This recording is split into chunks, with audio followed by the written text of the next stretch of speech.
ब्रह्मा का पिता है, कौन विष्णु की मां, शंकर का दादा कौन है, हमको दे बता। ये जानने के लिए कृपया सुनिए। जगत गुरु तत्वदर्शी संत रामपाल जी महाराज के अमृत वचन सर्व पवित्र धर्मों के पवित्र शास्त्रों के आधार पर। पूर्ण ब्रह्म सारी सृष्टि के रचनहार, कुल मालिक, अनंत कोटि ब्रह्मांड के रचनहार कबीर परमेश्वर की असीम कृपा से आज इस घोर कलयुग में इस पवित्र नगरी दिल्ली मंडल के अंदर ये 6 अप्रैल सन 2004 से सत्यनारायण कथा प्रारंभ हुई। जिस नगरी के पुण्य उदय होते हैं उसमें ऐसे शुभ समागम शुरू हुआ करते हैं और जिन पुण्यात्माओं को ऐसे शुभ समागमों में आने का सुअवसर प्राप्त होता है वो बहुत ही पुण्यकर्मी प्राणी होते हैं। कहा है सकल पदार्थ है जगमाही पर कर्महीन नर पावे नहीं। असंख्य युग बीत गए, हमने यही काम करते करते हम ही मर जाते हैं, लेकिन ये काम समाप्त नहीं होते। एक सत्संग में आने में रुचि नहीं बनती तो हमारी कर्महीनता है, कुछ ज्ञानहीनता है। हम सोचते हैं कि कहीं हमारा आज का काम खराब ना हो जावे, नौकरी पर ना जाऊं तो तनख्वाह कम हो जावे, व्यापार में ना जाऊं तो घाटा पड़ जावे, मजदूरी ना करूं तो आज के 100 रुपये चले जाएंगे। ये हमने जब ज्ञान होगा जब हम सत्संग में आएंगे। ऐसे एक भक्त से दास ने प्रार्थना की, क्या वो रिक्शा चलाया करता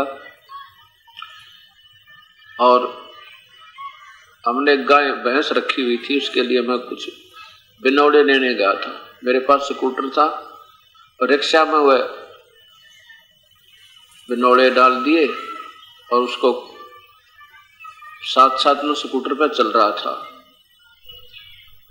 तो मैंने उसको काफी समझा भी दो भगवान का भजन करा करो, ऐसे वहां सत्संग है, सत्संग में आइयो। जब ये दास सत्संग नहीं करता था तो रिक्शा वाला कहता है जी पेट क्यों कर भरेगा, कैसे भरेगा अगर मैं सत्संग में आऊंगा तो, बच्चे भी हैं, मजदूरी करके खाना करके ही तो खाना पड़ता है। मैंने कहा भी दिन में मजदूरी कर ले, शाम में आ जाना, रात का भी सत्संग होता है। तो बोला क्या रखा है जी, किसने देखा भगवान, टाइम कौन लगता, मुझे समय नहीं लगता। 2-3 बार प्रार्थना की, आखिर नाराज हो गया। कहने लगा जी मैं नहीं आ सकता, समय नहीं मेरे पास सत्संग आने का। अच्छा भाई। अब क्या हुआ उसके साथ, वहीं रास्ते में एक छोटी सी नाली थी, जैसे पानी निकालने की होती घरों की, वो दूसरी गली में चला गया गलती से। मैं एड्रेस बता के आगे आ गया था अपने घर पर। वहां क्या हुआ, उस नाली में रिक्शा का झटका वटका लगकर पहले तो रिक्शा पड़ी, उसके पैर के ऊपर दोनों बोरी रिक्शा दोनों पड़ गई और टांग टूट गई। टांग टूट गई तो पता लगा भी वो रिक्शा वाला ऐसे चोट लग गई, वो आपका बिनौले लेकर आया था, दूसरी गली में चला गया गलती से। उसको उठा के लाए, फिर उसकी वो प्लस्तर करवाया। अब वो अपने घर पर भेज दिया उनके पे। अब वो 3 महीने खाट पर बैठा रहा और जब 10 में 1 घंटा 2 घंटे 4 मतलब 1 दिन भी परमात्मा के लिए नहीं था, वह मजदूरी भी गई और वह चोट लगी न्यारी और साथ में पैसे लगे। तो जब हमने ये समझ में आ जाएगी कि परमात्मा की शरण में जाने से ऐसी घटनाएं भी टलती हैं और परमात्मा राजी हो जाए तो हमारे सारे काम भी ठीक हो, भविष्य भी अच्छा हो। और इसी भूल को करके हम परमात्मा से दूर होते जा रहे हैं और जिसके कारण हम दुख पर दुख हमें और ज्यादा हो रहा है। इसलिए परमात्मा कबीर परमेश्वर अपनी कृपा से शुभ समागम किसी पवित्र क्षेत्र में करवाते हैं, हमारे जैसे दास की ड्यूटी लाके, और आप जैसी पुण्यात्माओं को अपने मूल ज्ञान का, अपने मूल स्थान का, वास्तविक कर्म का ज्ञान कराने के लिए। परमात्मा बहुत दयालु है।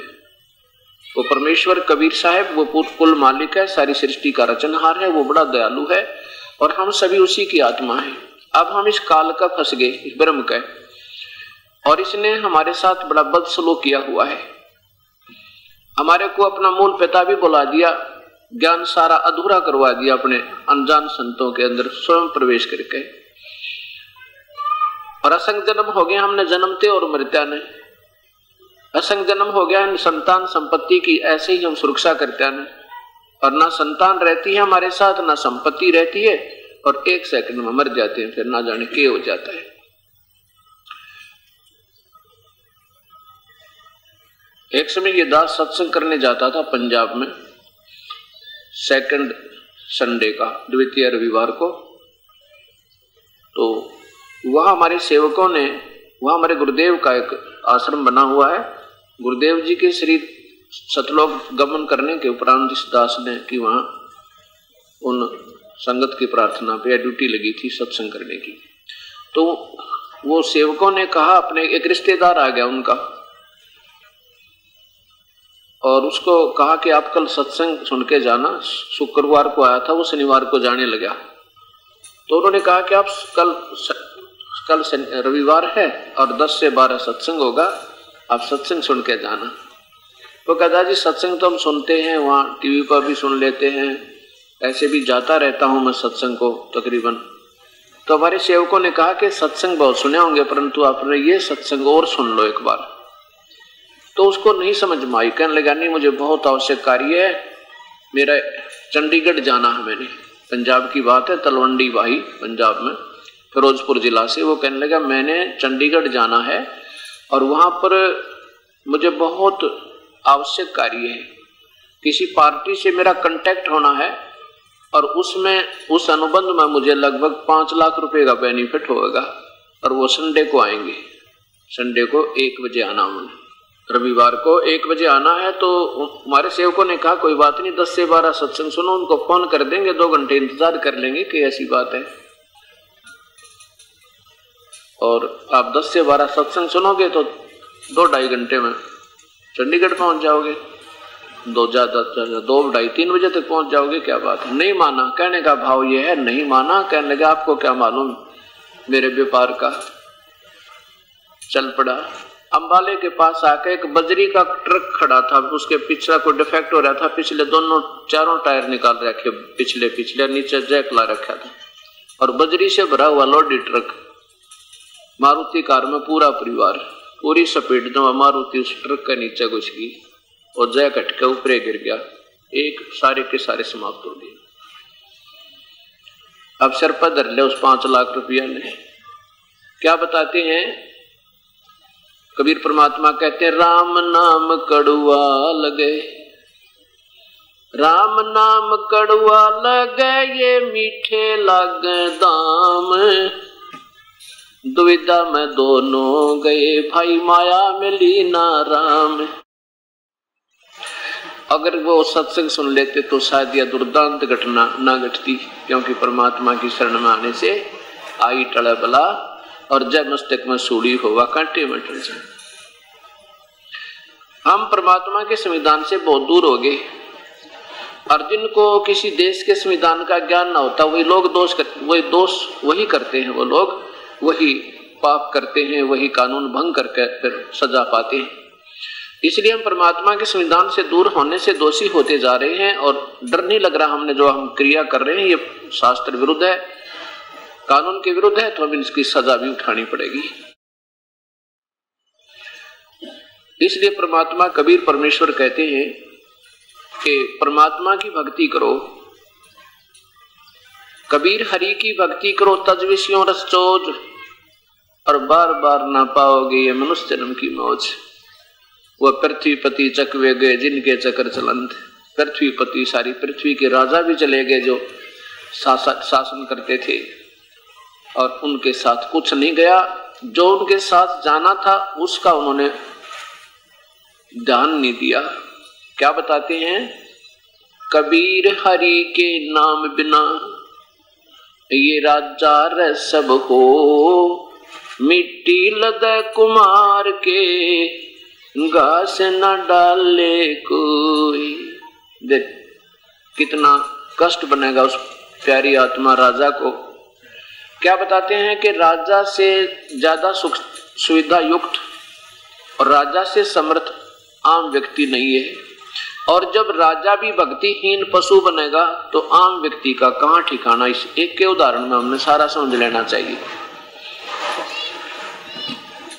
और अगर राजा भी प्रभु की भक्ति करे, सत मार्ग का ज्ञान हो जा, तो राजा तो प्रजा का पिता होता है और भी अच्छे ढंग से प्रजा का पालन कर सकता है, अपनी भक्ति भी कर सकता है, जनता का एक अच्छी दुआएं लेकर के श्रद्धा का पात्र भी बन सकता है। और बहुत से राजा हैं जिन्होंने भक्ति भी की और प्रजा का पालन भी किया। जब परमात्मा साथ हो जाता है तो हर इंसान की बुद्धि भी ठीक रहती है, श्रद्धा रहती है, बुराइयां कम होती है, उपद्रव समाप्त हो जाते हैं, तो राजा का राज सुचारू चलता है। हम परमात्मा से दूर होकर अपनी राजनीति के आधार पर, अपने श्यानपद के आधार पर, ना जाने राजा अपने राज को बचाने के लिए और के जुल्म कर दे और फिर उस जुल्म का उसने भोग भोगना पड़े। और होना वही है जो उसके मस्तिष्क में, राजा वही बनेगा जिसके भाग में लिख रखा है, दूसरा बन नहीं सकता, तो सिर पटक ले। इसके लिए फिर बुराई भी क्यों करे, प्रभु पर छोड़ दे, प्रयत्न करे, ठीक है, नहीं सूत बैठा तो उसकी रजा समझे। ऐसी जब भावना हमारे अंदर हो जाएगी तो परमात्मा हर इंसान के साथ हो जाता है जो उसकी सतमार्ग पर, उसके संविधान से चलता है। अब वो राजा जो भक्ति नहीं करेगा तो फिर क्या होगा, गधा बनेगा। और गधे के साथ क्या सलूक होता है सबको मालूम है। क्या सलूक होता है कि नीचे से कुम्हार पजावा लगाता है, पजावा, उसमें यानी एक लोकल ब्रिक किलन होता है, उसमें नीचे से कच्ची ईंटें उसके बोरे में डाल देता है 2.5 मन, और वो चढ़ता 50 फुट की ऊंचाई पर, और वहां कच्ची उतारता है और पक्की फटाफट उसके आमा फिट करके उसको धक्का दे देता चल। और सुबह से लेकर शाम तक पानी भी नहीं पियाता उसको, चारा भी नहीं चरने का समय देता। शाम के समय जो बिल्कुल सारा काम से फारिग होगा तब उसको धक्के दे देगा, चल तू बनी में जंगल में घास अपना पेट भर का। अब देखो उस गधे की कमर पे जख्म हो जाता है और जख्म के ऊपर वो कोरस सैंड यानी ईंटों का वो रेत आकर उस पर गिरता है और ऊपर से वजन से फिर ऐसे उसके ऊपर ऐसे रगड़ लगती है, ऐसे घर्षण होती है, उसकी आंखों से पानी पड़ता है। अब उसके वो विवश हो गया। अब जैसे किसी के जरा सी कोई खरोच आ जाए और उसके ऊपर कपड़ा भी लग जाना, आंखों में का पानी आता है, इतना पीड़ा होती है हाथ में। और उस समय जब वो राजा था उसने सोचा भी नहीं होगा कि ये कहानी बिगड़ेगी, ये जुल्म होगा तेरे साथ, क्योंकि समय पर रोटी मिले, अच्छी बढ़िया व्यवस्था होगी, 1000 आदमी सलूट मारनीय होंगे, के जरूरत भगवान की। तो इसका ज्ञान हमें सत्संग में आने से होगा, सत्संतों के विचार सुनने से होगा, बार बार रह रहकर सुनने पड़ेंगे। जैसे एक बार ना समझ में आओ दूसरी बार सुने, दूसरी बार भी नहीं समझ में आओ तीसरी बार सुने, क्योंकि ये भी तो रंग धीरे धीरे चढ़ेगा। जैसे उस आम समाज के माया जोड़ने का, सुखी प्रभुता का हमारे ऊपर ये आवरण छा गया। उसके बाद क्या बताते हैं कि बीबी पर्दा रही थी, वो डोडी लगे थी बार। क्या बताते हैं कि वो राजा की रानियां बीबी अपने महलों में रहा करती थी और पर्दों के अंदर रहती थी और सामने कई कई पहरेदार खड़े रहा करते थे। और वो रानियां जो है अपने पिछले संस्कारवश शुभकर्मी प्राणी थी और रानी बन गई, सारी सुविधाएं उपलब्ध हैं, काजू और किशमिश के बांदियां बनाती हैं नौकरानियां और वो खा रही होती हैं, और जूठा छोड़ती हैं, उनको नौकरानियां खाती हैं। और दिन में 3-3 बार सूट बदले, ना बेरा कितने गार श्रृंगार करें। और उन नादानों को ये सत्संग ना सुनने से क्या दुर्गति होगी, ये संत बताते हैं, परमात्मा बताते हैं कि बीबी पर्दे रहे थी, ये डोडी लगे थी बार, अब गातू गाड़े फिरती है वो बनकुतिया बाजार। वो पर्दे की सुंदरी सुनो संदेशा मोर, अब गातू गाड़े फिरती है वो करें सरा में शोर।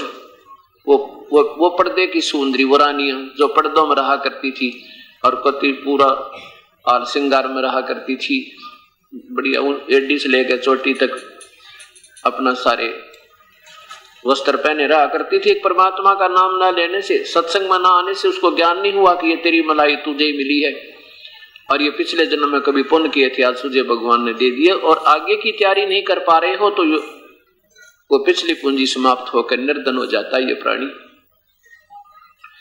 अब उस प्यारी आत्मा को, पुण्य आत्मा रानी को ये ज्ञान नहीं हुआ कि मानव शरीर ऐसे नहीं मिलता जैसा तूने सोच रखा है।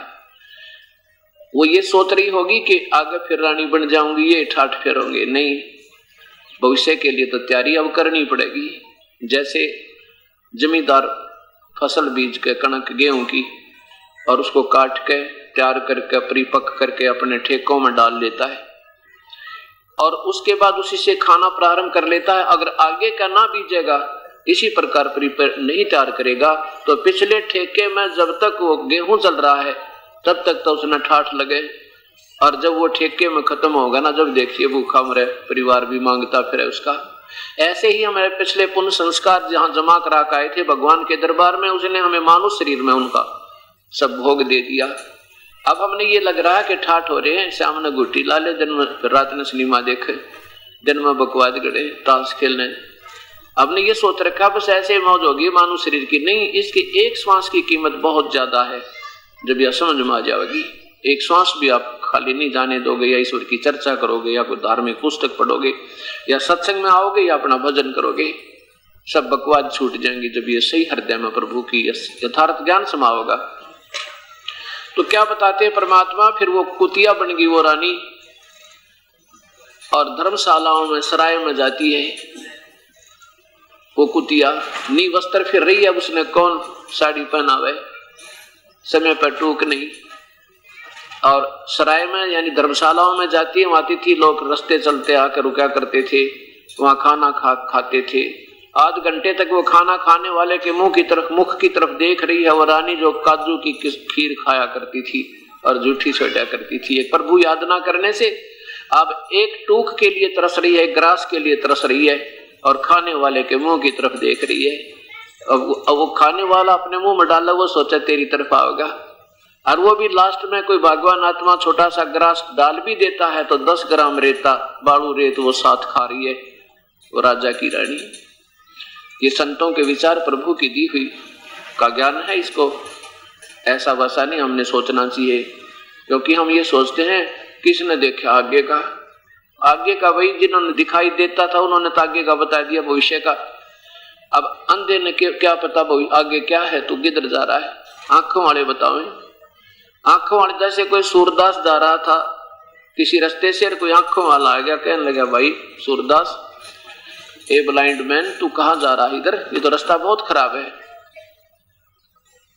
इधर मत जाइए, तो बहुत भयंकर बियाबान यानी जंगल है, इसमें बहुत खूंखार प्राणी रहते हैं, तुझे मार डालेंगे, खा लेंगे, और इस जंगल में घुस गया तो तुझे रास्ता नहीं मिलेगा, पटक कर मर जाएगा। अब वो अंधा कहे किसने देखा है, देखी जाएगी, या कोई बात हुई, अंधे ने दिखा नहीं, आंखें वाले की माने नहीं तो मर कुएं में पड़ गए।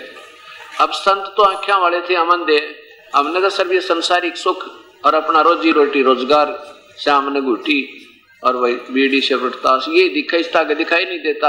और संतों ने की आंखें थी, उन आगे क्या बता रखा है, बेटा ये भक्ति नहीं करोगे तो बहुत भविष्य में तुम्हारी हानि होगी और बहुत कष्ट आएगा तुम्हारे पे। तो हमने उन आंखों वाले महापुरुषों की बातों को मानने में फायदा है, हम तो ज्ञानहीन हैं, और वो ज्ञान योग युक्त थे, वो परमेश्वर की प्यारी आत्मा या खुद परमेश्वर आए, हमारे भले के लिए कहा उन्होंने, और अब हम उनकी बातों पर विश्वास नहीं करेंगे तो हमें हानि होगी।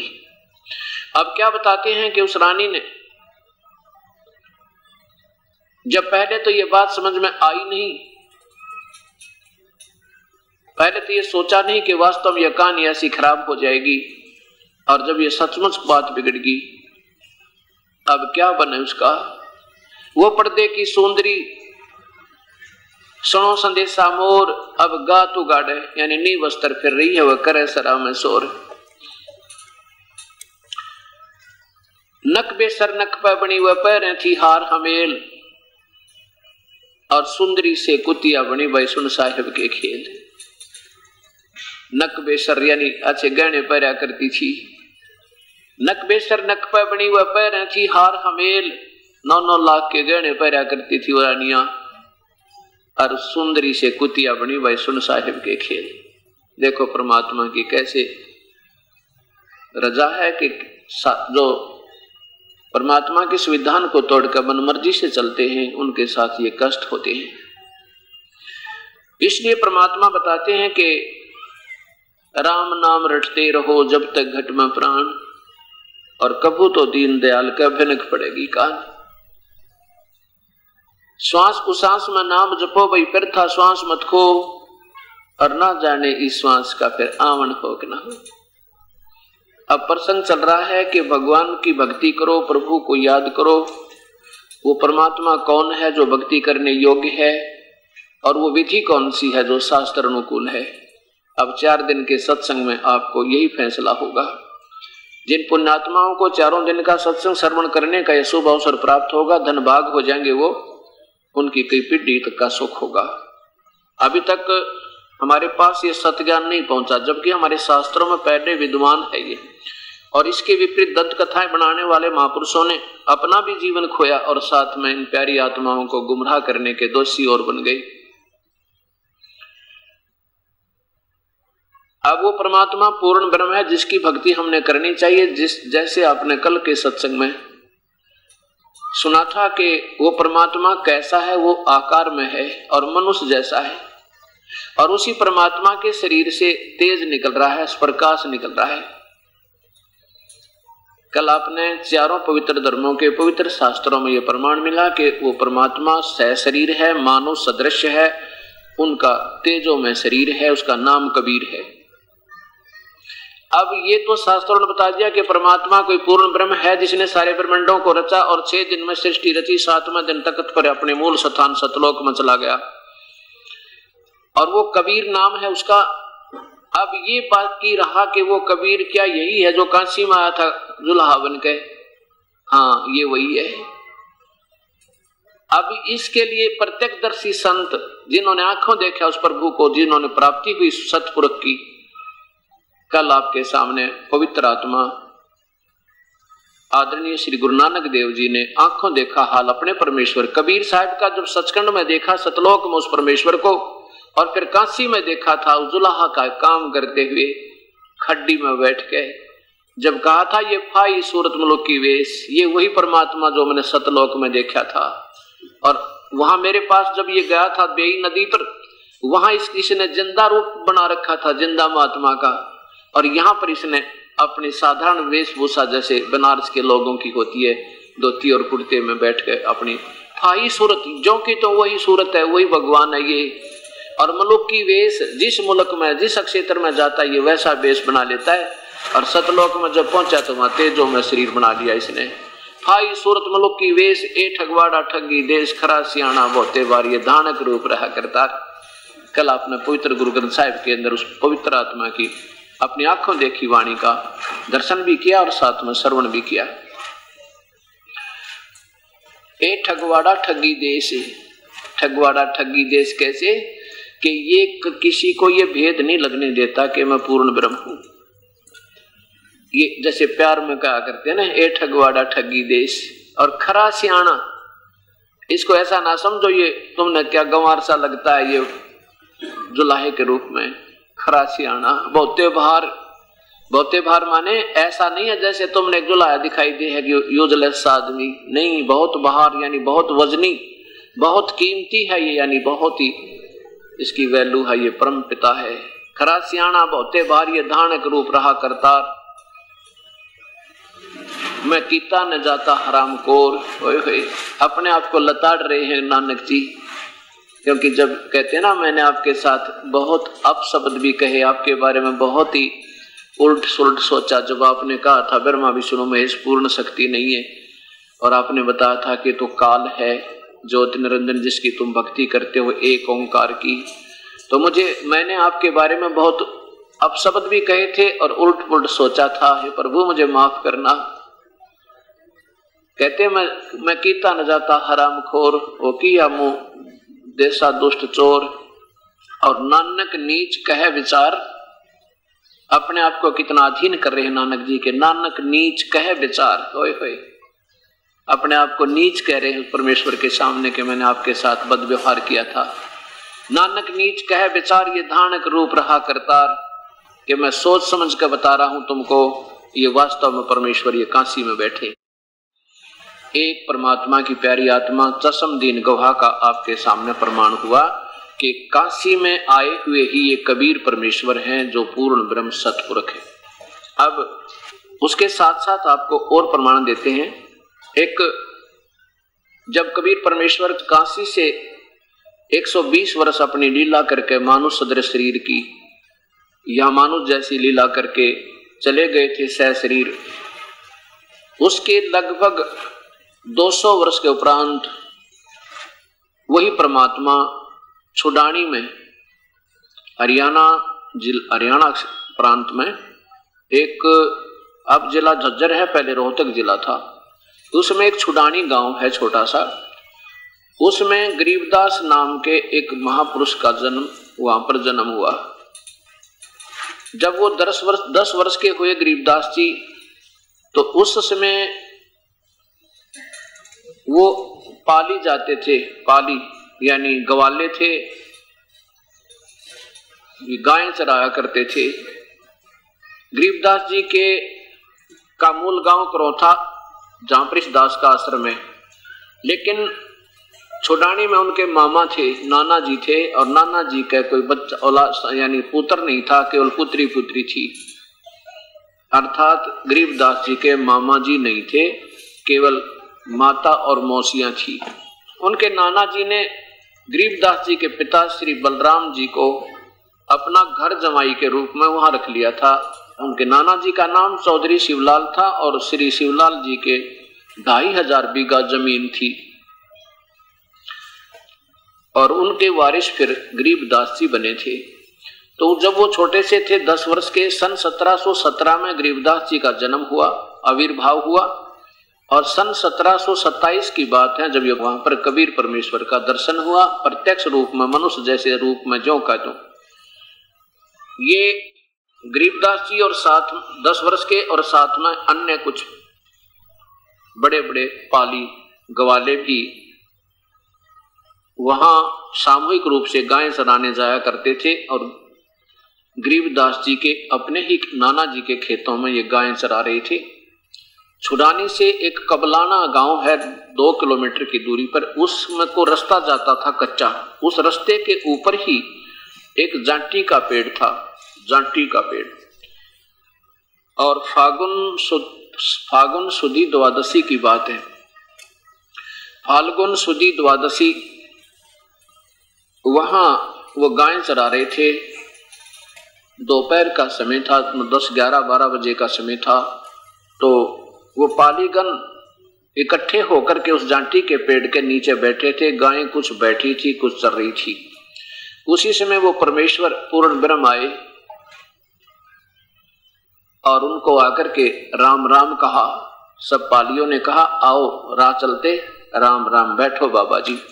उसमें भी उस परमेश्वर का स्वरूप जिंदा महात्मा के रूप जैसा था। जिंदा महात्मा, मुसलमानों में एक जिंदा महात्मा होते हैं, ऊपर एक टोप सा बनाते हैं, ऐसे गोल गोल चोटे का, लंबा सा चोटा होता है उसका टोप का, और एक ओवरकोट होता है बिल्कुल जैसे ये कमीज सा पहन रखा है, ऐसे काले रंग का, और एक ही होता नीचे तक, बस वो पहना होता, उसको जिंदा महात्मा कहते हैं।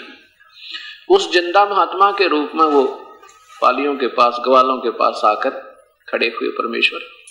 तो सभी ने खाना खा लिया था, कुछ खाना खा रहे थे, तकरीबन कुछ एक ने खाना खा लिया था, कुछ खा रहे थे। तो उन्होंने कहा कि आओ महात्मा जी भोजन पाओ। कबीर साहब ने कहा भी नहीं, खाना तो मैं खा कर आया हूं। कौन से गांव से आए हो? कि मैं सतलोक से आया हूं।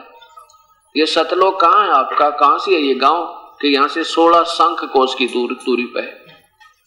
अच्छा ले दूर होगा भाई, आजा फिर रोटी तो खाओ। अग्नि खाना नहीं खाता भाई, दूध तो पी लो जब, क्योंकि पहले अतिथि सेवा बहुत होती थी और कहा करते थे देखो दूध था अपना पीना ही पड़ेगा, ऐसे आग्रह किया उन्होंने।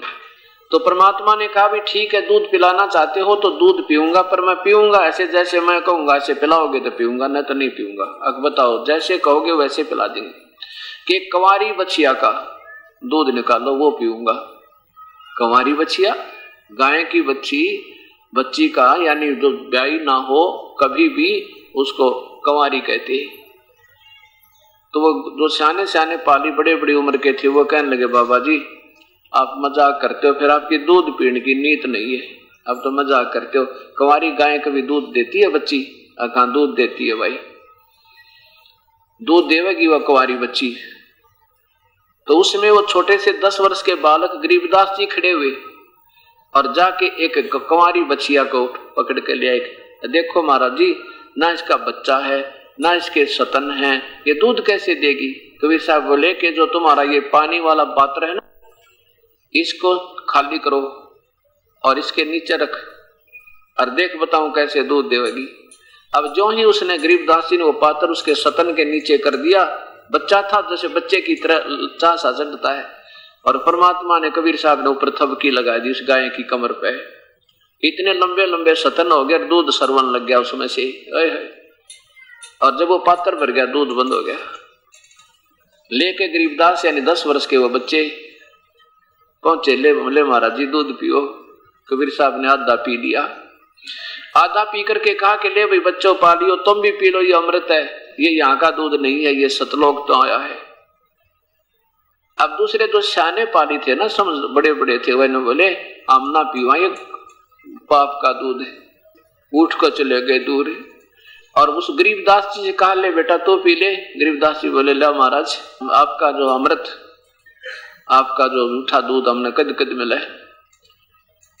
आधा गरीबदास जी ने पिया, आधा परमेश्वर ने। फिर गरीबदास जी को कबीर परमेश्वर समझाने लगे, बेटा भक्ति करा करो भगवान की, ये मानव शरीर बार बार नहीं मिलता। गरीबदास जी कहने लगे भक्ति तो हम करते हैं महाराज जी, शिव जी का मंदिर है उसकी पूजा करते हैं, और भी कई नाम गिनाए, हम राम कृष्ण का जाप जपते हैं। कबीर साहब ने कहा बेटा ये भगवान पूर्ण नहीं है, ब्रह्मा विष्णु महेश ये स्वयं नाशवान है, इनकी जन्म और मृत्यु होती है। अब काफी कुछ कहा उनको, और एक परमात्मा और है जो पूर्ण ब्रह्म है, और मैं उसके पास आता जाता हूं, अपना डबल रोल करके कह रही, और वहां जाने के बाद फिर कभी मृत्यु ना हुआ है। देखो आज से कितना साधन संपन्न व्यक्ति है, और कल मर जाएगा तो उसके साथ कुछ नहीं जाता पुत्र, असंख्य जन्म हो गए, जन्मते और मरते ने, अभी तक ये जीव का कल्याण नहीं हो पाया। और कितना कष्ट है, किसी की टांग कटी हुई है, किसी की आंखें फूटी पड़ी हैं, किसी को कोड लगा हुआ है, किसी का बेटा मर गया, किसी की बेटी मर गई, किसी को व्यापार में घाटा, रात में नींद नहीं आती। तो पुत्र ये कोई जीवन है? यहाँ का एक ऐसा स्थान है जहां पर जाने के बाद कभी जन्म मृत्यु नहीं होता, और वहां पर ना कोई दुख है, ना कोई कष्ट है, ना कोई मृत्यु है। इतना सुंदर शरीर मिलेगा, वहां परमात्मा के दर्शन होते रहते हैं, इतना प्यार से प्राणी रहते हैं, कोई मुकदमा नहीं, कोई लड़ाई नहीं, कोई झगड़ा नहीं, और ना ही किताब पाली जाना, क्योंकि पाली ना दुख बहुत होया करे। तो कहने लगे हे भगवान, फिर वो कहाँ वो भगवान, कैसे जाया जा सकता है वहां पे? कबीर साहब बोले मैं मंत्र दूंगा उसके पाने का, और उसका जाप किया करिए बेटा, फिर जब तेरा पूरा समय होगा ना इस मानव शरीर का, फिर तू मेरे वहां पहुंच जाएगा वहीं पर, और मैं तुझे लेने आऊंगा। फिर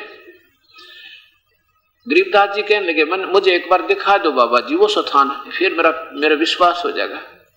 कबीर साहब बोले अच्छा तो पहले तुझे दिखाता हूँ, बैठ जा। तू बैठ गया अपना, कहने लगे ले मंत्र जाप करिए, नाम दे। पहला नाम दिया, जलपान जैसे दूध के साथ वो पेय पदार्थ के साथ दिया जाता है, और कहने लगा अब चल मेरे साथ।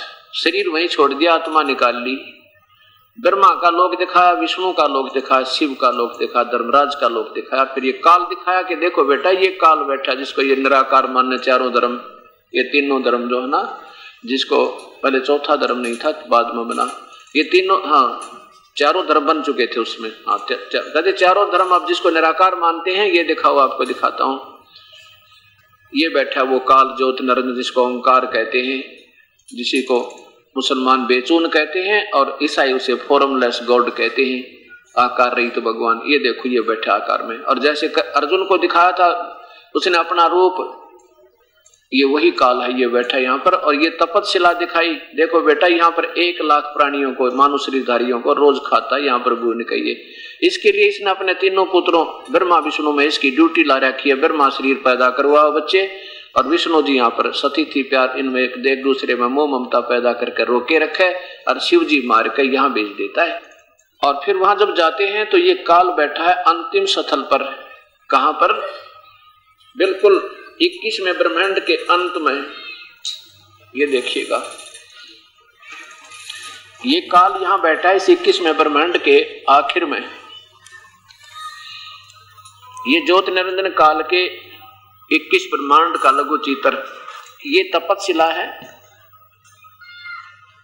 और ये काल यहां बैठा है इस स्थान पे। और यहां आता है इस बहुत बड़ा क्षेत्र है, ये बहुत बड़ा, और यहां बैठा है इस द्वार के ऊपर। ये 11वां द्वार है। ये अभी तक हमने 10वां द्वार का जो है ना रट लगा रखी थी, ये 11वां द्वार है। यहां ये काल बैठा है, और यहां जब ये किसी को नहीं जाने देता, इसको इतना भय रहता है कि कोई निकल ना जा, इसने रोक रखा जैसे पशु रोक लिया करते हैं। और जब परमात्मा कबीर साहब के सतनाम, सच्चे नाम का सतनाम कोई जाप नहीं है, उस वास्तविक मंत्र का जाप जिस प्राणी के पास है, तो वो इसके सिर पर पैर रख के काल वहां जाते ही उस मंत्र के सामने, जिसके पास सही मंत्र है उस मालिक का, इसका सिर नीचे हो जाता है। कबीर परमात्मा के सामने जाते ही उसका काल का ऐसे सिर नीचे हुआ, और कबीर परमात्मा ने और गरीबदास जी ने उसके सिर पर पैर रखे, और इस अब नीचे ऐसे सिर पर पैर रखे, और फिर इस दुर्सुराग को पार करके सतलोक गए। अब वहां जाकर क्या देखा गरीबदास जी ने कि परमात्मा कबीर साहब ने अपना दूसरा जो तेजों में वास्तविक रूप है, क्योंकि एक सिद्धि बहुचोले धार है, एक सिद्धि ऐसी होती है नाना रूप बनाए जा सकते हैं। तो उस परमात्मा ने कबीर साहब वास्तव में वहां आगे वास्तविक रूप जो उनका है, करोड़ सूर्य मिला दे करोड़ चंद्रमा, ऐसा तेज है उस प्रभु का, मतलब एक रोमकूप का उससे भी ज्यादा तेज है। इतना तेजों में शरीर में सामने विराजमान हो गए, उस तख्त पे अपनी आसन पर विराजमान है। और दूसरे रूप में जिंदा महात्मा वाले रूप में गरीबदास जी के साथ जा रहे हैं, वो छोटे से बच्चे के साथ।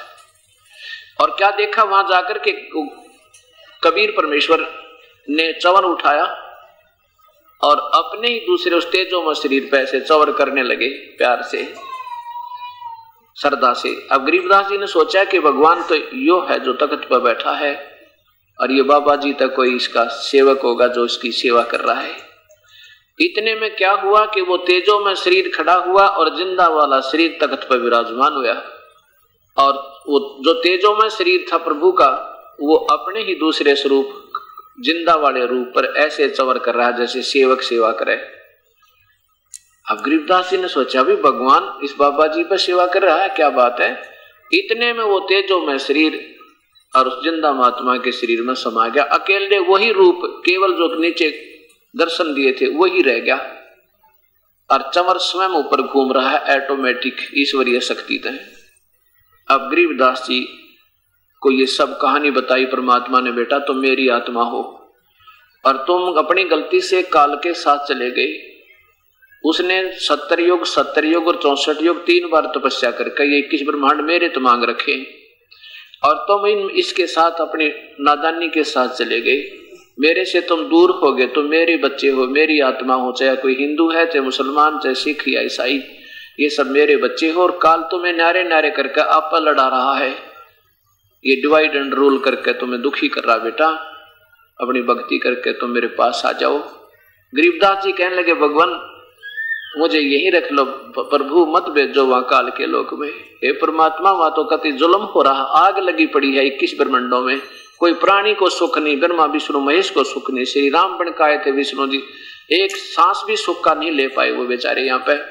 और श्री कृष्ण आए थे वही विष्णु अवतार, सारा जीवन दुख में रहा उस प्यारी आत्मा का। कैद में जन्म हुआ, मामा दुश्मन हो गया, कभी शिशुपाल मारे, कदे चाणूर मारने आवे, कदे जरा सिंह के साथ लठम लट्ठा, अंत में फिर पारदी से मारा गया, आपस में कट कर मर गए। 56 करोड़ यादव का विनाश हो गया। ए भगवान वहां ना भेजो, मुझे यही रख लो।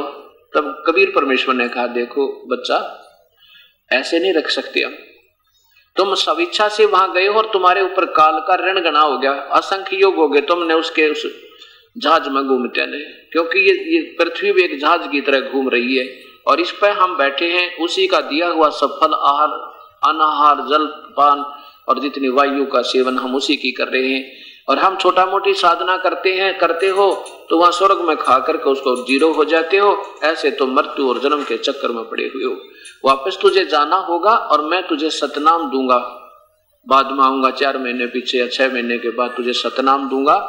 ये तो पहला मंत्र जाप कर और फिर तुझे सारनाम दूंगा बेटे, तेरे ऊपर हरदम पंजा रखूंगा अपना, और तू आप भी भक्ति करना और सारे औरों को भी बताना, और फिर पूरी कमाई करके उसका ऋण मुक्त होकर तू यहाँ आ सकते हो, नहीं तो यहाँ रख नहीं सकता मैं तुम्हें, ये नियम है। उधर से क्या हुआ, गरीबदास जी तो अपने परमात्मा के चरणों में जा गए हुए हैं। उधर से जब काफी देर होगी, वो गरीबदास जी का शरीर, वो 10 वर्षीय बच्चा ऐसे बैठा है, आंखें खुली हैं लेकिन बैठा है जो का तो शरीर समाधि की तरह। तो कुछ जो दूसरे पाली थे उन्होंने 1-2 घंटे पाछे देखा कि भाई ये उठ नहीं रहा, क्या बात है। आकर कहने लगे भाई खड़ा हो, क्योंकि वो लड़की का लड़का था। कोई भांजा कह रहा है, कोई गरीबू कह रहा है, कहते गरीबू खड़ा हो और तेरी बारी आ गई गायें घेरने की।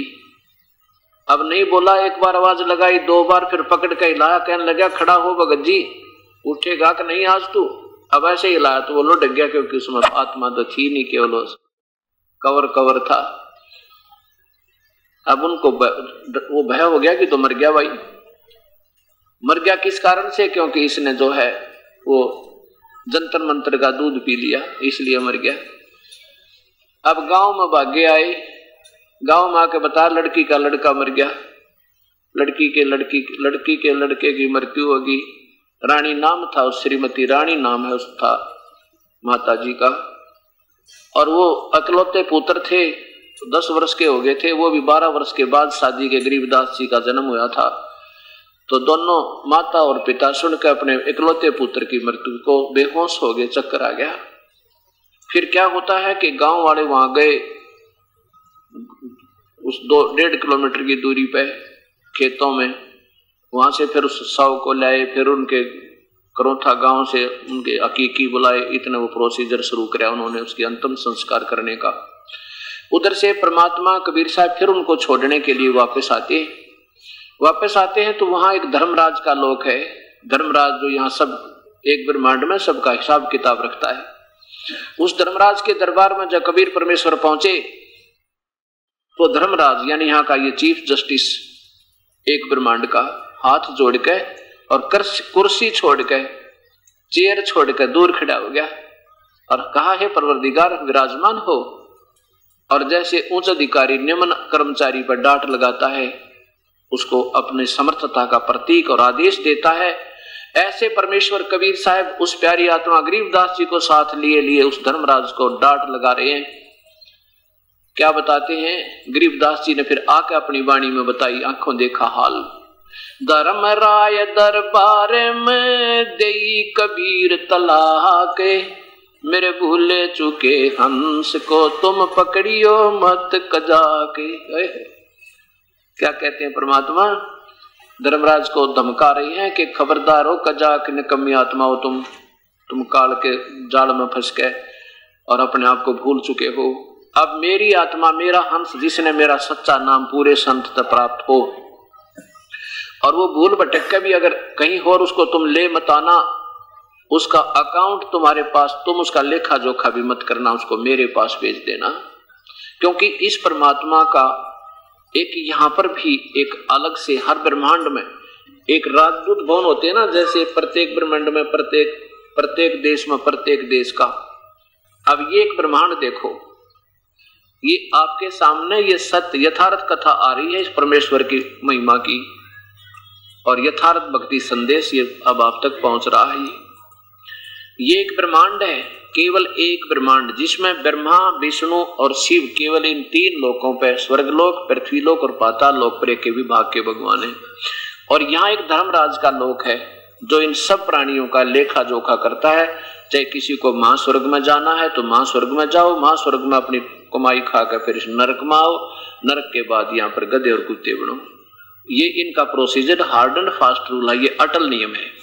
अब यहाँ पहुंचे कबीर परमात्मा इस धर्मराज के पास जाके कहने लगे, खबरदार जब तो मेरी किसी आत्मा ने ले आया और उसका हिसाब मत करना, मान ले मेरा उपदेश ही है और उससे कोई भूल बन गई तो तुम उसका हिसाब मत करना। मेरे पास यहाँ परमात्मा का एक इसका अपना कबीर परमेश्वर का एक गुप्त स्थल है, वहां पर ये कोई नहीं जा सकते। ये फिर यहाँ से छोड़ देते, उसका अकाउंट नहीं करते।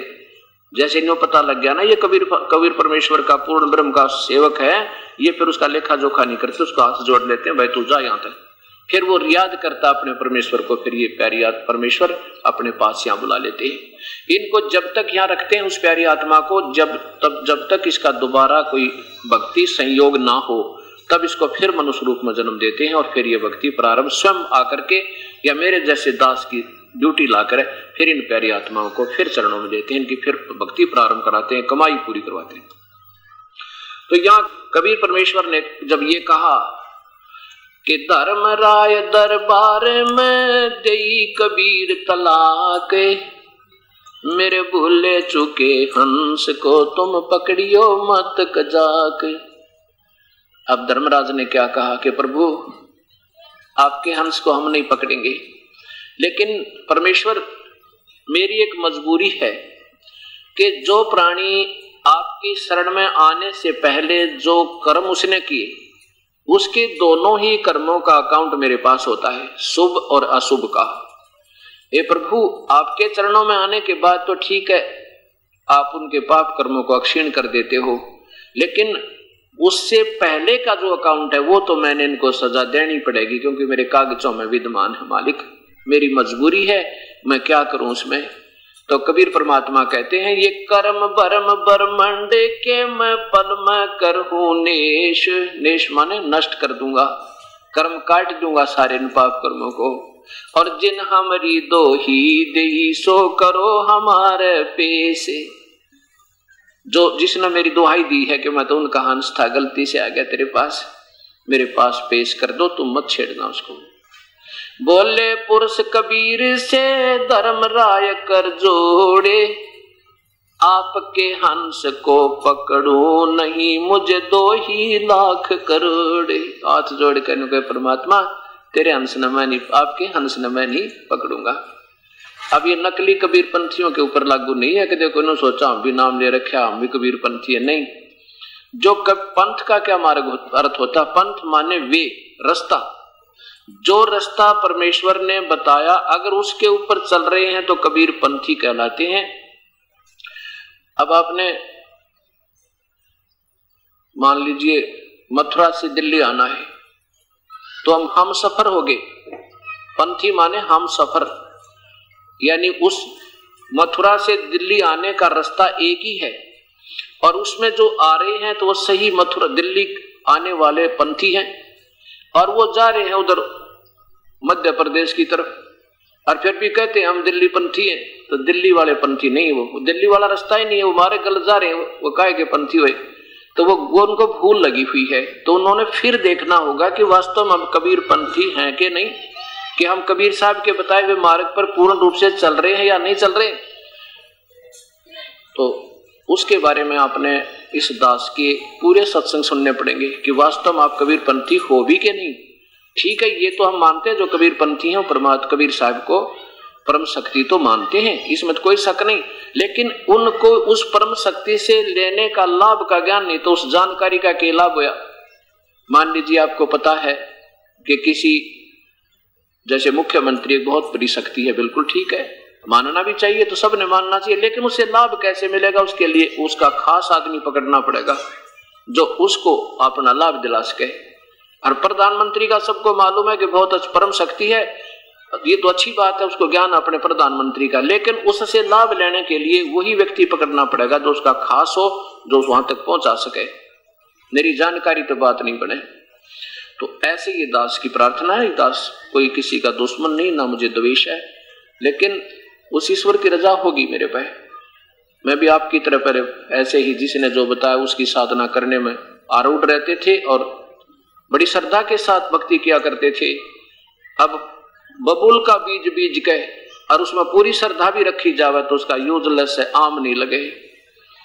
आम ही बीज के और फिर वही श्रद्धा रखे, फिर उसका प्रतिफल सही मिले। ऐसा दास का कहने का तात्पर्य है। अब इतने में क्या हुआ, गरीबदास जी के शव को उठा के और चिता पे रख दिया और इतने में परमात्मा ने वो आत्मा उस शरीर में प्रवेश कर दी। उसके सारे बंधन अपने आप टूट गए जो ऊपर बांध दिया करते हैं जब उठा कर ले जाते हैं, और सारे शरीर में कंपन आई और कंपन हो गए, एकदम खड़े हो गए वो बच्चे। और फिर ये वाणी बोलने लगे,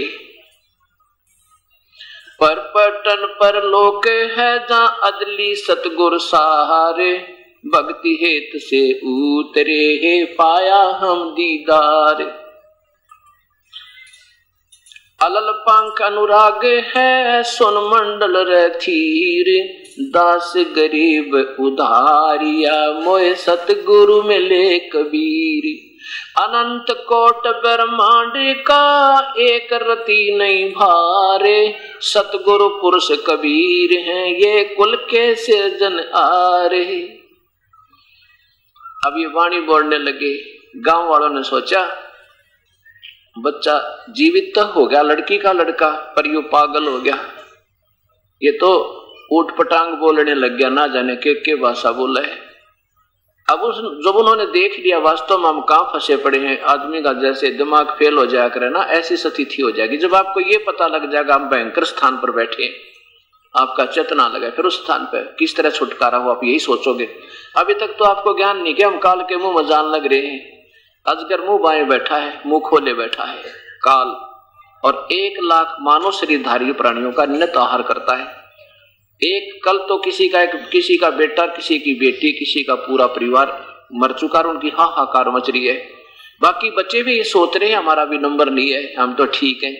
और यहाँ तो कहते हैं कबीर साहब, झूठे सुख को सुख कहे ये मान रहा मन मोद, ये सकल चबीना काल का कुछ मुख में कुछ गोदे। सकल चबीना काल का आहार है ये काल का, सब यहाँ पर कुछ मुख में वो तो खा चुका और बाकियों को खिला रहा है, पाल रहा है। तेरा कार है, तेरी कोठी है, तो लूट ले दुनिया ने, है मौज कर ले सारी, और कल ना पता किस टाइम बात बिगड़ जाए उसकी भी, फिर कुछ भी को ना, कुछ भी नहीं हमारे हाथ में।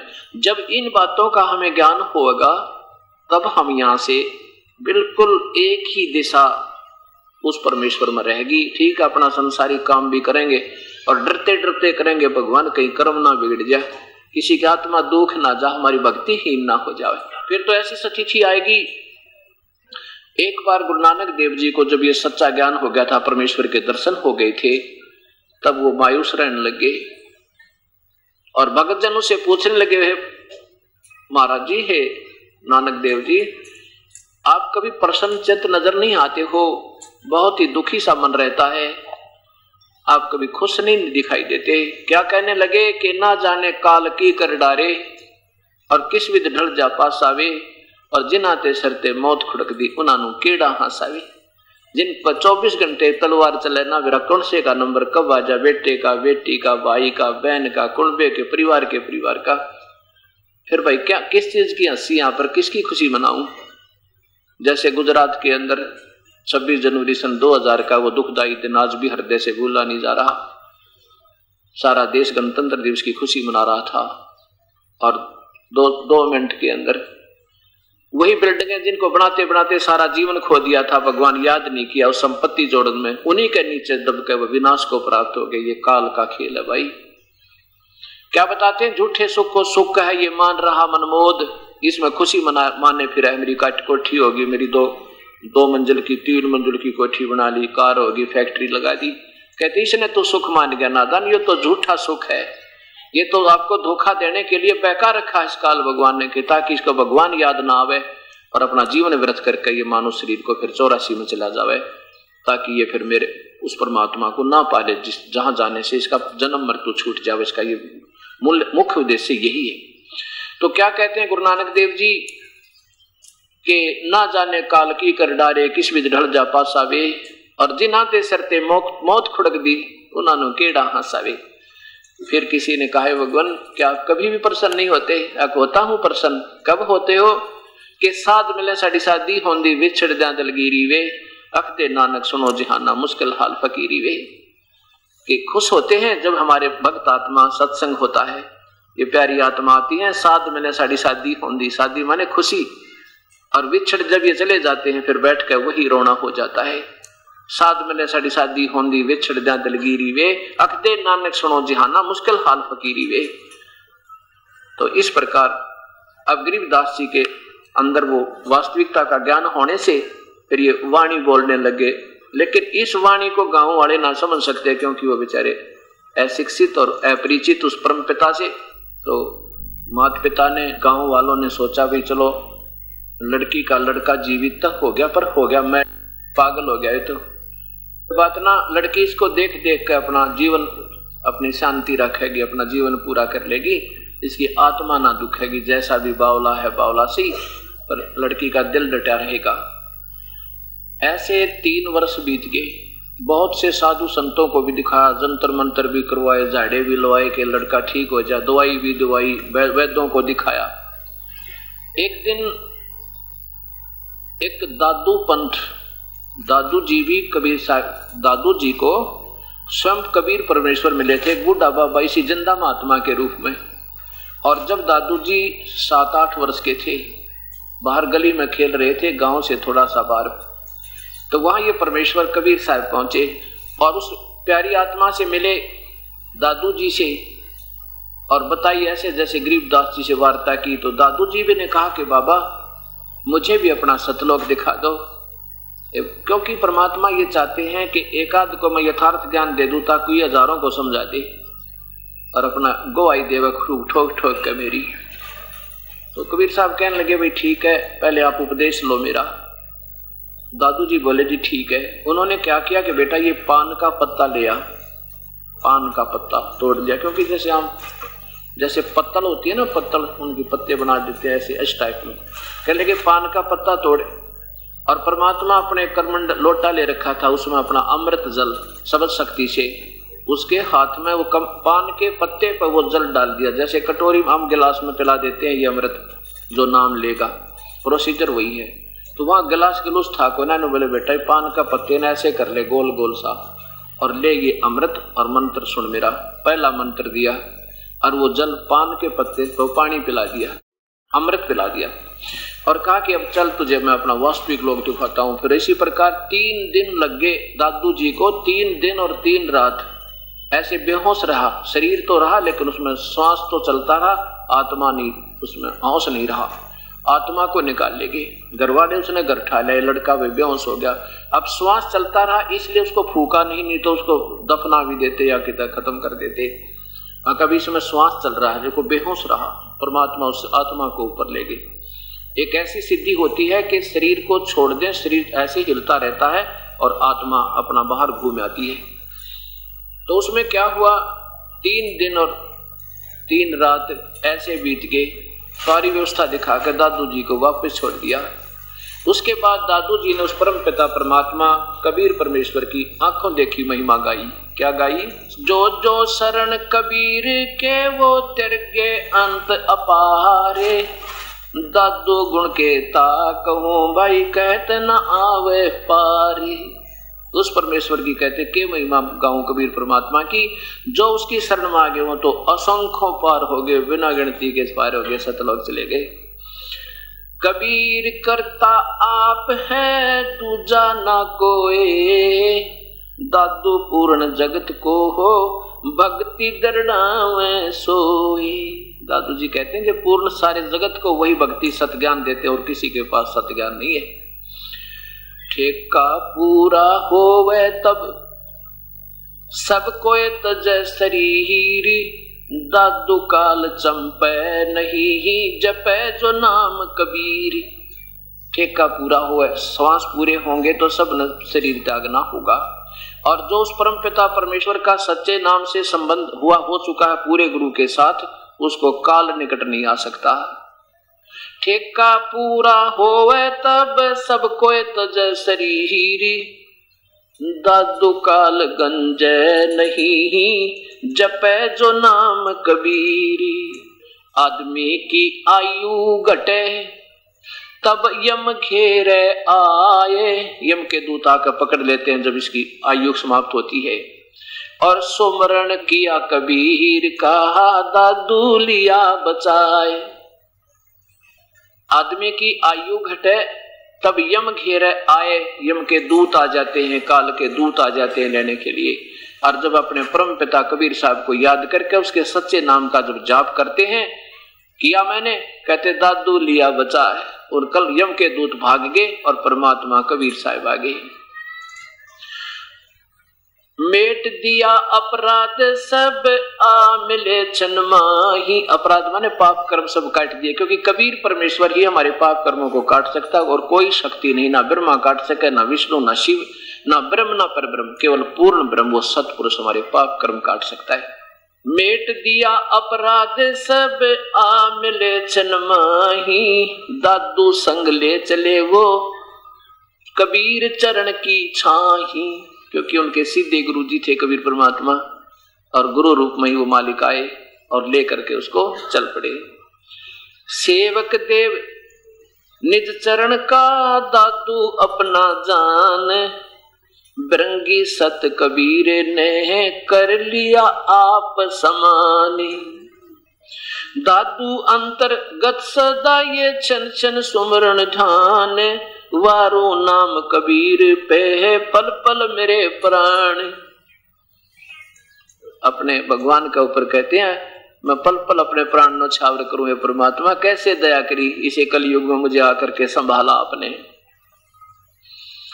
सुन सुन साख कबीर की ये काल न्यवावे माथ, दन दन तीनों लोक में दादू जोड़े हाथ।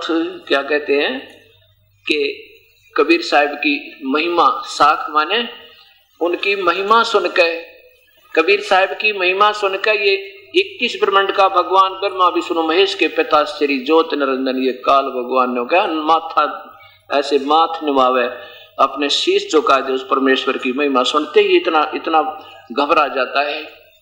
सुन सुन साख कबीर की ये काल निभावे माथ, दन दन तीनों लोक में दादू जोड़े हाथ।